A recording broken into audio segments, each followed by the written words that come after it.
আমি আলোচনার সূচনায় কোরআনে কারীমের গুরুত্বপূর্ণ একটি সূরা সূরাতুল আহজাব থেকে আমি 4টি আয়াতে কারীমা আমি তেলাওয়াত করেছি, যেখানে আমার নবীকে আল্লাহ তাআলা তার কিছু গুণগত দিক তুলে ধরেছেন।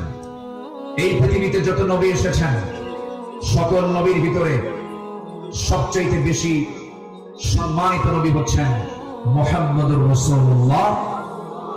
জোরে বলুন মুহাম্মদুর রাসূলুল্লাহ। আল্লাহ তাআলা তার রাসূলকে নাম ধরে ডাকতে পারতেন, কিন্তু নাম ধরে ডাকেননি। কি সম্মান দিয়েছেন! আমার নবীর সম্মানটা কত! আল্লাহ রাব্বুল আলামিন অন্য নবীদের নাম ধরে ডেকেছেন, ডাক দিয়েছেন। আল্লাহ রাব্বুল আলামিন বলছেন, ইয়া আদাম উসকুন আনতা ওয়া যাওজুকাল জান্নাহ। ডাক দিয়েছেন, ওয়া মা তিলকা বিয়ামিনিকা ইয়া মূসা। ডাক দিয়েছেন, ইয়া ইয়াহইয়া খুযিল কিতাবা বিকুওয়া। আল্লাহ তাআলা সব নবীকে হরফে নিদা প্রয়োগ করে ডাক দিয়েছেন, কিন্তু একটা বারের জন্য আমার রাসূলকে নাম ধরে ডাকলেন, অথচ কোরআন তার উপরে নাযিল হয়েছে। আল্লাহ রাব্বুল আলামিন যেখানেই তার নামটা নিয়েছেন, সেখানেই তার গুণটা বর্ণনা করেছেন।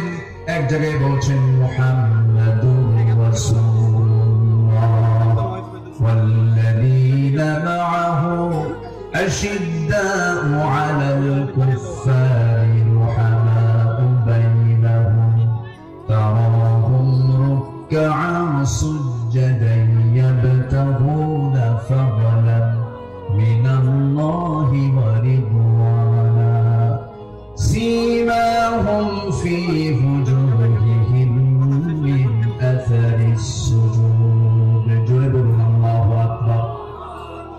আরেক জায়গায় আল্লাহ রাব্বুল আলামিন তার নাম নিয়ে বলছেন, ওয়া মা মুহাম্মাদুন ইল্লা রাসূলুন ক্বাদ খালাত মিন ক্বাবলিহি রাসূল। কিন্তু আল্লাহ রাব্বুল আলামিন কোথাও নামকে সম্বোধন করে ডাক দেন নাই। আরেক জায়গায় ডাক দিচ্ছেন, ইয়া আইয়ুহাল মুসাম্মিলু কুমিল লাইলা ইল্লা কালিলা নিসফাহু আও ইনকুস মিনহু কালিলা। আরেক জায়গায় ডাক দিচ্ছেন, ইয়া আইয়ুহাল মুদ্দাথির কুম ফাআনযির রাব্বাকা ফাকাব্বির ওয়া সিয়াবাকা ফাতাহহির। ঠিক এই জায়গায় রাব্বুল আলামিন সূরাতুল আহজাবের 45 নম্বর আয়াতে রাব্বুল আলামিন তাকে কি সুন্দর করে ডাক দিচ্ছেন, ইয়া আইয়ুহান নাবিয়্যু ইন্না আরসালনাকা শাহিদান ওয়া মুবাশশিরান ওয়া নাযীরান ওয়া দা'iyan ইলাল্লাহি বিইذনিহি ওয়া সিরাজান মুনীরা। হে আমার নবী, আমি আপনাকে পাঠিয়েছি সাক্ষী করে, শাহিদ করে, মুবাশশির করে, সুসংবাদদাতা করে, ওয়া নাযীরা ভীতি প্রদর্শনকারী করে পাঠিয়েছি, এবং আল্লাহর পথে দায়ী করে পাঠিয়েছি। আমার আল্লাহ তাআলা আমার রাসূলকে তো সম্মান দিয়েছে। দুঃখজনক হলো সত্য, বিগত 16 বছর শুধু আলেমদের উপরে নির্যাতন হয়েছে তা নয়, আমার রাসূলকে নিয়ে বাজে কটূক্তি পর্যন্ত করা হয়েছে। ঠিক না? রাসূলকে নিয়ে অনেক কটূক্তি করেছে বিভিন্ন ব্লগাররা। আমার দেশে কিছু বুদ্ধিজীবী আছে যাদের কাজই হলো ইসলাম নিয়ে বাজে কথা বলা, রাসূলকে নিয়ে বাজে কথা বলা। রাসূলকে নিয়ে বলা হয়েছে, এমন ভাবে কথা বলা হয়েছে, রাসূল নাকি ছিলেন জিনাকার, রাসূলকে জঙ্গি মোহাম্মদ বলে গালি দিয়েছে। ওরা 16 বছর আমাদের তালিকা করেছে, আমরা এখন নাস্তিকদের তালিকা করতে চাই। কোন নাস্তিক কুলাঙ্গারের জন্য বাংলাদেশ সংবিধান হতে পারে না। সম্মানিত ভাইরা, আল্লামা সাঈদীর ফাঁসির রায় দিয়ে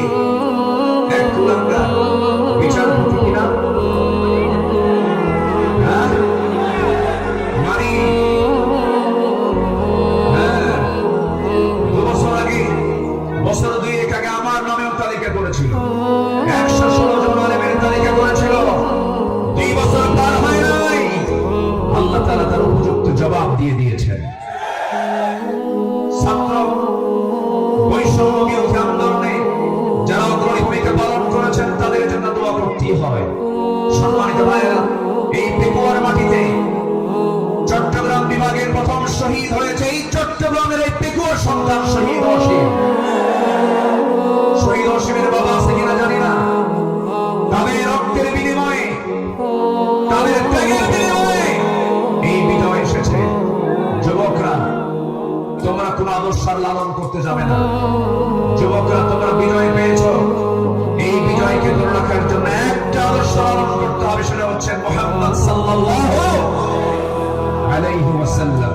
তাহলেই সফল হবে।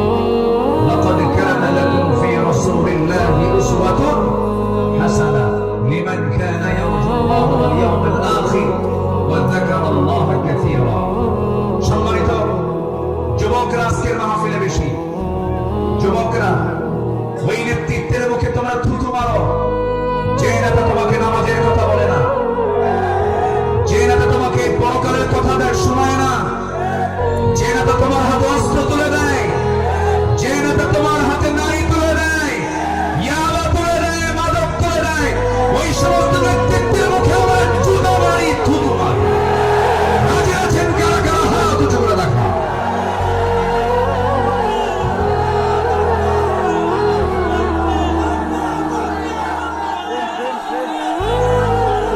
আল্লাহ কবুল করুন, জোরে বলি আল্লাহুম্মা আমিন। যুবকরা, তোমাদের হাতে আগামী বাংলাদেশ, নতুন বাংলাদেশ করার জন্য কোন আদর্শ আমরা বলি না, আমরা বলি উসওয়ায়ে হাসানাহ, নবীর আদর্শ, নবীর আদর্শ, নবীর আদর্শ। আল্লাহ কবুল করুন, জোরে বলি আমিন। প্রত্যেক মাহফিলে টাইম সিলেকশন থাকে না, আজকের মাহফিলে টাইম সিলেকশন আছে।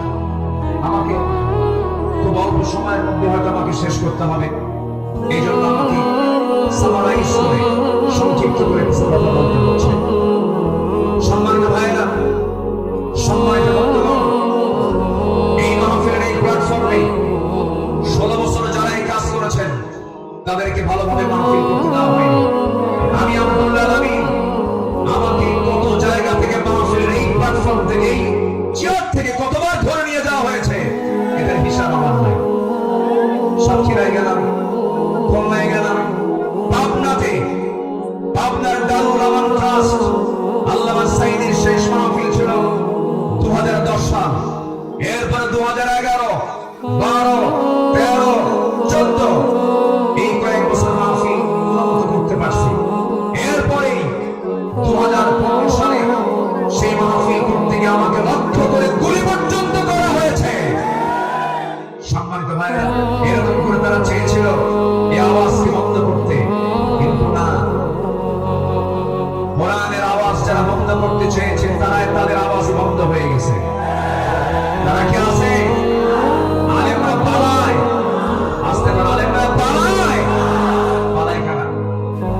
আমাদেরকে যারা রাজাকার বলে গালি দিয়েছে, পাকিস্তানি রাজাকার বলেছে, আমরা কেউ পাকিস্তান যাই নাই, দিল্লি রাজাকার সব দিল্লি গিয়ে বসে আছে। সম্মানিত ভাইয়েরা, তাহলে আমাদের আদর্শ, আমাদের চেতনা, আমাদের মূল নেতা একজন, তিনি হচ্ছেন মুহাম্মদুর রাসূলুল্লাহ। মুহাম্মদুর রাসূলুল্লাহ, রাসূলকে আমরা মানবো এক জায়গায় না সব জায়গায়। আসতে বলে এক জায়গায় না সব জায়গায়। রাসূলকে নামাজে মানবেন, রাসূলকে রোজায় মানবেন, রাসূলকে দাড়িতে মানবেন, রাসূলকে মিষ্টি খাওয়াতে মানবেন, রাসূলকে আপনি উহুদে মানবেন না, রক্ত ঝরাতে মানবেন না, দাঁত ভাঙবেন না, রাষ্ট্র পরিচালনায় রাসূলকে মানবেন না। আপনি উম্মত নন, আপনি ভণ্ড, আপনি প্রতারক। রাসূলকে সব জায়গায় মানতে হবে, তিনি আমার মনে। আল্লাহ তাআলা আমাকে শুধুমাত্র সেই নেতৃত্বে মানতে দিয়েছেন, মানার জন্য অর্ডার দিয়েছেন, তিনি হচ্ছেন মুহাম্মদ সাল্লাল্লাহু। সম্মানিত বন্ধুগণ, একটু আমার দিকে তাকান। সম্মানিত ভাইয়েরা,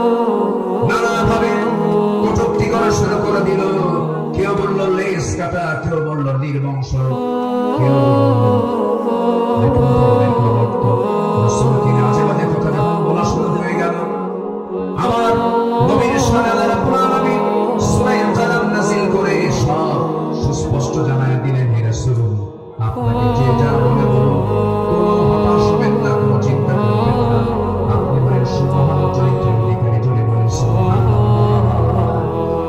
রাসূলকে উপহার দিলেন সূরা কাউসার, যারা পারেন ঠোঁট মিলিয়ে বলুন ইন্না আ'তাইনাকাল কাউসার ফাসল্লি লিরাব্বিকা ওয়ানহার ইন্না শানিআকা হুয়াল আবতার। হে রাসূল, আমি আপনাকে হাউজে কাউসার দান করেছি, অতএব আপনি নামাজ পড়ুন, আপনি কুরবানি করুন। যারা বলবে লেস কাটা, তারাই হলো প্রকৃত লেস কাটা। আমাদেরকে কত গালি দিয়েছে। 2013 সালে আমার একটা মাহফিল রাজশাহীতে, আমাকে ওসি মহোদয় ফোন দিয়ে বলে আপনি আসবেন না, আপনি রাজাকার। বললাম আপনি আমাকে রাজাকার বলেন, আপনি কি আমাকে চিনেন? কি শুনেছি? বললাম 1971 সালে তো আমার মায়েরই বিয়ে হয় না। 71 সালের ঘটনা, 1971 সালের ঘটনা। সাক্ষীর জন্ম হলো 76, সাক্ষীর জন্ম কি 76? তাহলে এই সাক্ষী 71-এর ঘটনা দেখলো কেমনে? রূহের জগৎ থেকে দেখছে। এইরকম করে মিথ্যাচার করে তারা চালিয়েছিল 16 বছর। ফেরাউন পৃথিবীতে বেঁচে ছিল হলো 1600 বছর, এরা ছিল 16 বছর। সংখ্যা যে মিল হলো কেমনে বুঝলাম? একটা সংখ্যার মিল আছে না নাই? চরিত্রের মিল আছে। ফেরাউনের একটাই সমস্যা ছিল, সেটা হলো আমাকে ক্ষমতায় থাকতে হবে, প্রয়োজনে আমার মানুষ দরকার নেই মেরে শেষ করে দেবে। ইযাববিহুনা আবনাআকুম ওয়া ইস্তাহইয়ুনা নিসাআকুম। ফেরাউন কি করেছিল? জীবিত মায়ের পেট চিরে ছেলে সন্তানগুলোকে হত্যা করেছিল। এই পৃথিবীতে হত্যা রাজনীতি, ক্ষমতাকে পাকাপোক্ত করার জন্য হত্যা রাজনীতি প্রথম শুরু করেছিল ফেরাউন। আর যারা পৃথিবীতে হত্যা রাজনীতি করে তারা সবগুলো ফেরাউনের প্রেতাত্মা। ফেরাউনকে আমরা বিদায় জানিয়ে দিয়েছি। সেদিন এক মাহফিলে বললাম এই কথা, একজন মুসলমান গান বুঝুন, এটা ছিল পুরুষ ফেরাউন, আর আমাদের দেশেরটা ছিল লেডিস ফেরাউন।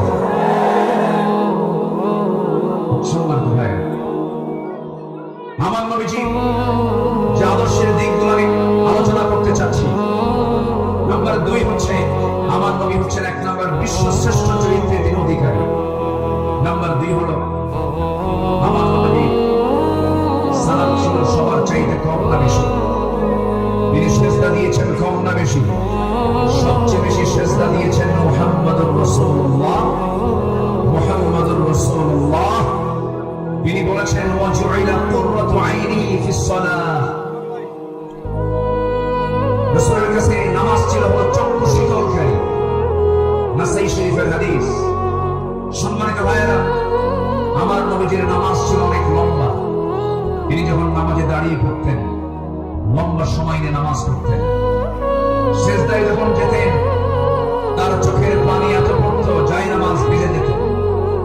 এবং তিনি যখন কাঁদতেন, হাদিস এসেছে তার কান্নাটার আওয়াজ এমন হতো,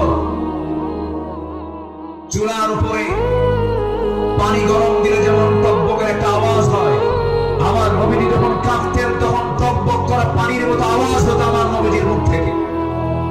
তিনি এত কাঁদতেন, অথচ তার জীবনের কোনো গুনাহ ছিল না। তিনি কাঁদতেন অচলে ঝাড়ায়, সেজদায় পড়ে পড়ে ঘন্টার পরে ঘন্টা। কোন এক রাতের আধারে আমার নবীজি সেজদায় পড়ে কাঁদতেছেন, পাশে বসে আছেন আমাদের আয়েশা সিদ্দিকা রাদিয়াল্লাহু তাআলা আনহা। আমার নবীজি লম্বা সময় সেজদার মধ্যে পড়ে আছেন, তিনি সেজদা থেকে মাথা উঠান না। নবীজির কোনো আওয়াজ নাই, নবীজির কোনো শব্দ নাই। ঘন্টা পার হয়ে যায়, আমাদের আয়েশা মনে করছেন রাসূল বুঝে ইন্তেকাল করলেন কিনা। চিমটি কাটলেন, চিমটি কাটার সঙ্গে সঙ্গে তিনি নড়ে উঠলেন, সালাম ফেরা শেষ হলো। রাসূল বলছেন, আয়েশা তুমি আমাকে চিমটি কাটলে কেন? হুজুর আপনি নড়াচড়া করেন না, আমি আপনাকে টিকিটে বুঝলাম আপনি জীবিত আছেন কিনা। রাসূল বলছেন, আয়েশা রে, কাল হাসরের ময়দানে আল্লাহ যদি আমাকেও পাকড়াও করেন, পার পাওয়া আমার কোনো উপায় থাকবে না, কিন্তু ইল্লা ইয়াতাযাম্মাদানা আল্লাহ, কিন্তু আল্লাহ পাক আমাকে রহমতের চাদর দিয়ে আমাকে আবৃত রাখবেন। জোরে বলি সুবহানাল্লাহ। নবীজি ছিলেন নাম্বার 3, সর্বশ্রেষ্ঠ শ্রম পালনকারী। তিনি সারা জীবন প্রতি সোমবার এবং বৃহস্পতিবার তিনি শ্রম পালন করতেন। আমার নবীজি তু'রাদুল আ'মালু ইয়াওমাল ইসনাইন ওয়াল খামিস ফাউহিব্বু আন ইউ'রাদা আমালি ওয়া আনা সাইম। আমার নবীজি সোমবার এবং বৃহস্পতিবার তার রোজা কখনো বাদ হতো না। শাবান মাসে সবচেয়ে বেশি তিনি রোজা পালন করেছেন। যুবকরা, যৌবনকে কন্ট্রোল করতে হবে। তোমার যৌবন নষ্ট করা যাবে না। তোমার চরিত্র সাইয়েদনা ইউসুফের মতো হতে হবে। আগামীর নেতৃত্ব দিতে গেলে বিবাহ পূর্ব কোনো বৈধ রিলেশন করা যাবে না, নোংরামি করা যাবে না। কিছু যুবক আছে দেখতে পাবে গার্লস স্কুলের সামনে যায় কিছু যুবক আছে এতিমের মতো বসে থাকে। আছে না? কিছু আছে না? নাই?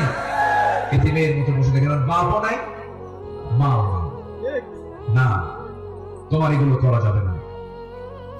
তোমার সামনে বহু কাজ পড়ে আছে। আলিয়া তোমাকে ডাকবে, লাইলি তোমাকে ডাকবে। সাইয়েদনা ইউসুফের চরিত্র নিয়ে রাজুলুন ইযা দাআতহু ইমরাতান যাত হাসাবিন ওয়া জামালিন ইন্নী আখাফুল্লাহ। যখন তোমাকে কোন সুন্দরী নারী যখন প্রেমের প্রস্তাব দিবে, কুপ্রস্তাব দিবে, তুমি বলে ফেলবে, আমি কাকে ভয় করি? আল্লাহকে ভয় করি। এই চরিত্র নিয়ে তোমাকে এগোতে হবে। তোমার যৌবনকে কন্ট্রোল করার জন্য যদি কষ্ট হয় তোমার খুব বেশি, প্রয়োজনে রোজা রেখে দেবে। বলেছেন মুহাম্মদ সাল্লাল্লাহু আলাইহি ওয়াসাল্লাম, চরিত্রকে ধ্বংস করা যাবে না। ইউরোপ আমেরিকার সবচেয়ে বড় ষড়যন্ত্র হলো মুসলিম সমাজকে উলঙ্গ করে ঘর থেকে বের করে দেওয়া। অ্যাটম বোম যতটুকু না ক্ষতিকর, তার চাইতে বড় ক্ষতিকর হলো আমেরিকার হলিউড, ভারতের বলিউড। যুবকরা, ওই সমস্ত নোংরামি তোমার জীবনে আনা যাবে না। তোমার মাথার চুল থেকে শুরু করে নিয়ে পা পর্যন্ত প্রত্যেকটা জায়গায় থাকতে হবে নবীর আদর্শ। কিসের আদর্শ? নবীর আদর্শ। মাথার চুল ইদানিং দেখা যায় মাথার চুলগুলো কাটে কেমন করে জানে, দুই দিকে চুল নাই, পিছনেও চুল নাই, একেবারে চামড়া বের করা, মাথার উপরে গোল কইরা একদম নারিকেল জিনজিরা। আছে না নাই? আছে না নাই? একদম গোল করে রেখে দেয়। যখন বলা হয়, এই ছেলে তুমি যে মাথার চুলটা এরকম করে রাখছো, এই মডেলটা পাইছো কোথায়? হুজুর বুঝবেন না। মেসি। তুমি কি? নেইমার। তুমি কি? কুত্তা। কারণ নেইমার মেসিরা তো কুত্তা নিয়ে শুয়ে থাকে, ঠিক কি না?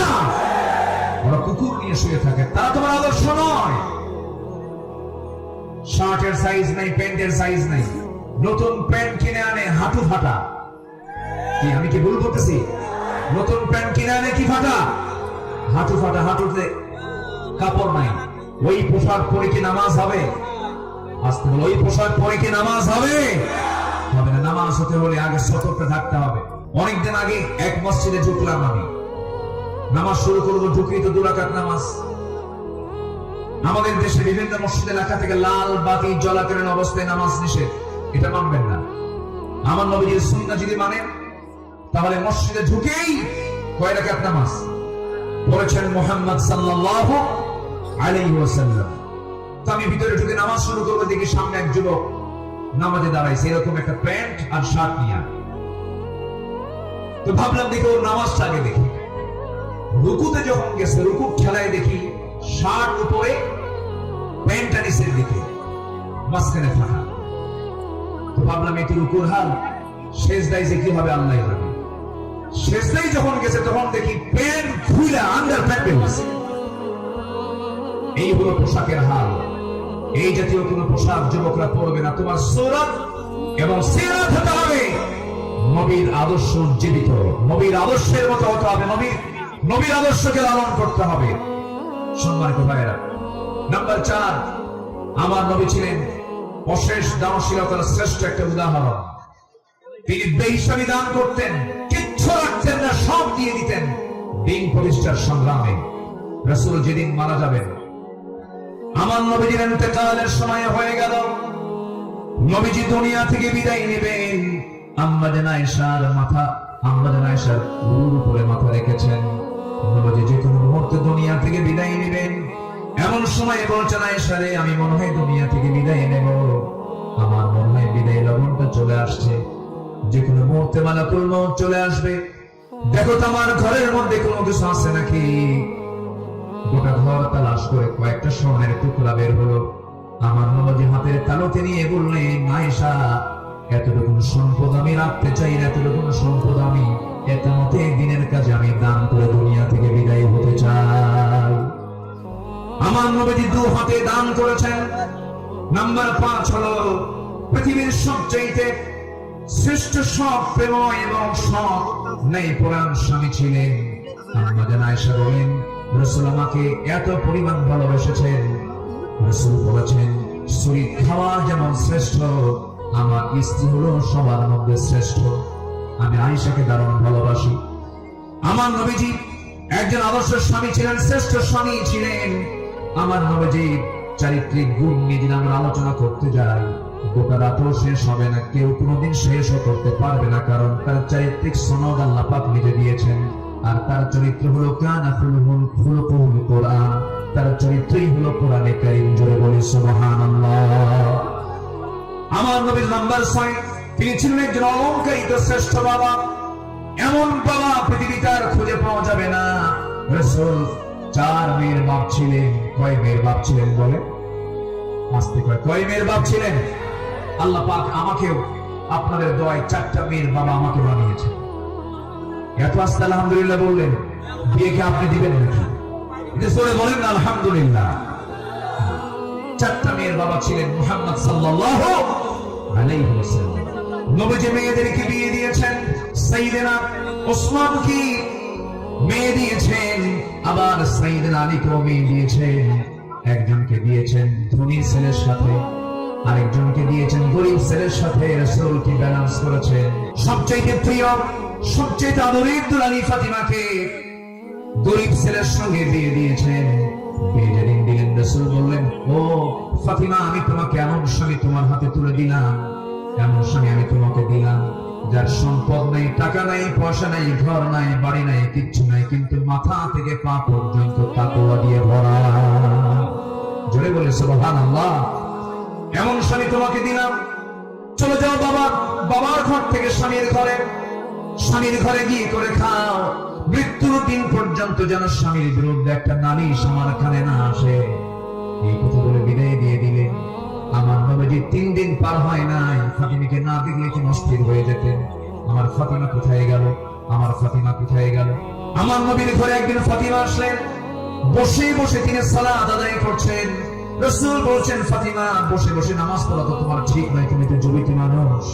এবার তিনি বলছেন, আব্বা জান, আমিও জানি আমি বসে বসে নামাজ পড়ি না, কিন্তু দাঁড়িয়ে দাঁড়িয়ে নামাজ পড়ার হেতু হলো, আমি যে দাঁড়িয়ে দাঁড়িয়ে নামাজ পড়বো, আমার গায়ে যে জামাটা দেখতে পাচ্ছেন বাবা, এর পিছনের একটা অংশ তালিযুক্ত অংশ আছে।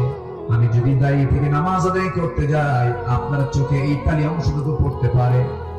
আপনি হয়তো আমার স্বামীর ব্যাপারে নেগেটিভ সেন্স আনতে পারেন, আরে আমার মেয়ে কালি কাপড়ে কষ্ট দেয়, আমার স্বামীর এতটুকু দুর্নাম প্রকাশ পেয়ে যাক, আমি এটা চাই নাই বলে আমি বসে বসে নামাজ আদায় করছি। জোরে বলি সুবহানাল্লাহ। এবং মেয়েকে বিয়ে দিয়ে বললেন, ও আমার মেয়ে ফাতিমা, স্বামীর ঘরে চলে যাও, মৃত্যুর দিন পর্যন্ত যেন স্বামীর বিরুদ্ধে একটা নালিশ যেন আমার কানে না আসে।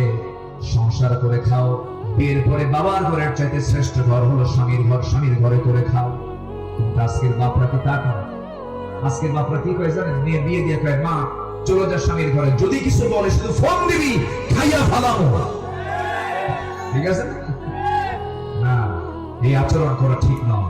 আমার নবীজি একদিন বসে আছেন, ফাতিমা রাদিয়াল্লাহু তাআলা আনহা তিনি তার আব্বার সঙ্গে দেখা করার জন্য আসছেন। এসে বলছেন, আব্বা, আপনি হলেন রাষ্ট্রপ্রধান, আপনি যা বলবেন তাই হয়ে যাবে। আমি অভিযোগ নিয়ে আসি না, স্বামীর সঙ্গে পরামর্শ করে এসেছি। আমরা যে ঘরে থাকি ভাড়ার ঘর, মেঝেটা কাঁচা, গায়ে পায়ে কাপড়ের ময়লা লেগে যায়। আপনার দুইটা নাতি হাসান হোসেন, এদেরকে নিয়ে আমি সামলাতে পারি না। দেখুন তো একটা খাদেম নিযুক্ত করা যায় নাকি, একটা কাজের মানুষ নিযুক্ত করা যায় নাকি? আমার রাসূল বলছেন, ও আমার কলিজার টুকরা মেয়ে ফাতিমা, এদিকে আসো। তোমার বাবা তার নিজের কাপড় নিজে ধৌত করে, নিজের ঘর নিজে ঝাড় দেয়। তোমার পিতা কারো সাহায্য নেয় না তার ব্যক্তিগত কাজের ক্ষেত্রে। আমি চাই আমার মেয়ে ফাতিমা, তুমি এমনি থেকে যাও, দুনিয়াটাকে বড় করার চেষ্টা করো না ফাতিমা। আমি তোমাকে একটা আমল শিখাই দিচ্ছি, তুমি যাও সে আমলটা করো। সুবহানাল্লাহ, আলহামদুলিল্লাহ, আল্লাহু আকবার 33 বার করে সকাল সন্ধ্যা পড়বে। আমার আল্লাহ তোমার সমস্ত কাজের জিম্মাদার হয়ে যাবেন। জোরে বলি সুবহানাল্লাহ। আমার বন্ধুগণ, নাম্বার 7 হলো রাষ্ট্রের প্রথম মসজিদ প্রতিষ্ঠা তিনি করেছেন, ইসলামী সংস্কৃতি প্রতিষ্ঠা করেছেন। নাম্বার 8 হলো বিশ্ববাসীর জন্য তিনি প্রেরিত কোরআনের প্রথম এবং শ্রেষ্ঠ প্রধান শিক্ষক তিনি। ইন্নামা বুইসতু মুআল্লিমান বুইসতু লিউতাম্মিমা মাকারিমাল আখলাক। রাসূল বলেন, আমি পৃথিবীতে প্রেরিত হয়েছি মানুষের চারিত্রিক মানকে তার চূড়ান্ত শিখরে পৌঁছে দেওয়ার জন্য। জোরে বলি সুবহানাল্লাহ। নাম্বার 9 হলো যুদ্ধের ময়দানে তিনি ছিলেন অগ্রগামী, সাহসী একজন নেতা। বদর, উহুদ, খন্দক, এই সমস্ত যুদ্ধ তার প্রমাণ। প্রতিটা যুদ্ধ আমার নবী সবার পেছনে না সবার আগে, সবার পেছনে না সবার আগে। সবচেয়ে মার খেয়েছেন উহুদের ময়দানে, সবচেয়ে বেশি রক্ত ঝরিয়েছেন মুহাম্মদুর রাসূলুল্লাহ সাল্লাল্লাহু আলাইহি ওয়াসাল্লাম। নাম্বার 10, সর্বদা তওবার জন্য অস্থির চিত্তের অধিকারী, অস্থির মনের অধিকারী। সর্বদা তিনি তওবা করতেন এবং তিনি বলতেন, তুবু ইলাল্লাহ ফাইন্নী আতুবু ফিল ইয়াউমি 100 মাররা। ও আমার সাহাবীরা, তোমরা বেশি করে তওবা করো, আমি বিশ্বনবী সারা দিনে 100 বারেরও বেশি বার তওবা করি। আল্লাহু আকবার। এই আমলগুলো আল্লাহ পাক সবাইকে করার তৌফিক দান করুন। জোরে বলি আমিন। নাম্বার 11, এই পৃথিবীতে সবচেয়ে বড় জাকির ছিলেন, সবচেয়ে বেশি তিনি জিকির করানেওয়ালা ছিলেন মুহাম্মদ সাল্লাল্লাহু আলাইহি ওয়াসাল্লাম। তিনি বলেছেন, মান ক্বালা সুবহানাল্লাহ ওয়া বিহামদিহি ফি ইয়াউমিন 100 মাররাতিন হুফফাত খাতায়াহু ওয়া ইন কানাত মিছলা যাবাদিল বাহর।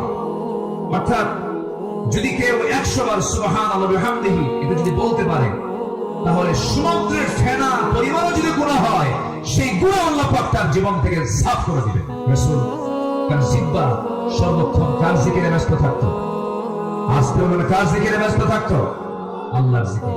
নাম্বার 12 হলো ধৈর্যশীলতা জীবন্ত উদাহরণ ছিলেন মুহাম্মদুর রাসূলুল্লাহ সাল্লাল্লাহু আলাইহি ওয়াসাল্লাম।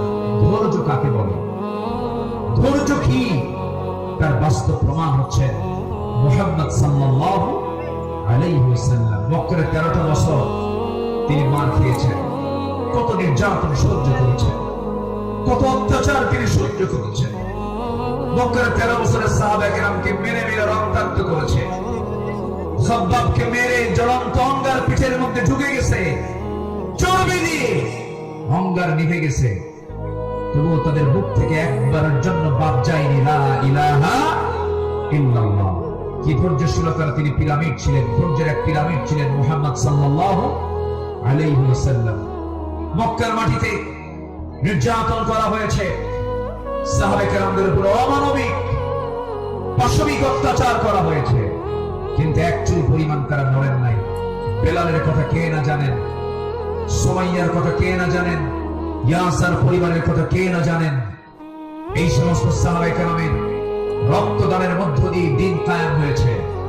সম্মানিত ভাইয়েরা, দিন কায়েমের জন্য যদি ধৈর্যের পরিচয় দিয়ে 13 বছর মক্কায় মার খেয়ে মদিনার 10 বছরে যদি সাহাবায়ে কেরামের জীবন দিতে হয়, আমার নবীজি দামদা মোবারক শহীদ করতে হয়, কোমর যদি হারাতে হয়, আমার নবীজির মাথা থেকে পা পর্যন্ত অসংখ্য আঘাতের চিহ্ন যদি বহন করতে হয় নবীজির জীবন থেকে, সেই দিন কায়েমের জন্য আগামী বাংলাদেশ আমরা দিন প্রতিষ্ঠার জন্য যদি আমাদের রক্ত দিতে হয়, জীবন দিতে হয়, সেই নবীর পন্থায় কি জান মাল কোরবান দিতে রাজি আছেন? রাজি আছেন কারা কারা? হাত উঁচু করে আল্লাহকে সাক্ষী রেখে দেখায় দেয়।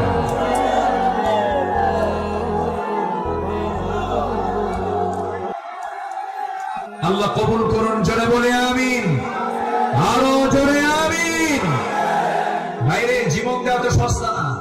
যত রক্ত লাগে দেব, প্রয়োজনে লোক পাঠাবো, আমি যাব না। এই চরিত্রের মুনাফিক আমার দেশে আছে না নয়? আবু সাইদরা জীবন দেয়, আমার দেশের কিছু মুফতিরা ফতোয়া দেয়, ও তো শহীদ হয় নাই। আবু সাইদরা জীবন দেয়, শহীদ অসীমরা জীবন দেয়, আমার দেশের কিছু ফতুয়া সন্ত্রাস, এগুলো ফতুয়া সন্ত্রাস। এটা ফতুয়া দিয়ে অনেকে শহীদ হয় নাই। তুমি কোন কিছু করছো? আমার দেশে 16 বছর অনেক ওলামা, অনেক আলেম আমার দেশে অবস্থান করছেন, এখনো আছেন। বিগত 16 বছর তাদের উপর একটা মামলা তো দূরের কথা, একটা আচরণ গায়ে লাগে নাই। দেশ যখন পট পরিবর্তন হয়েছে, চোরের মায়ের বড় গলা। মুনাফিক চেনা যায় নামাজে নয়, মুনাফিক চেনা যায় রোজায় নয়, মুনাফিক চেনা যায় সূরাতে নয়, মুনাফিক চেনা যায় হলো ময়দানে, মাঠে, জিহাদের প্রান্তরে।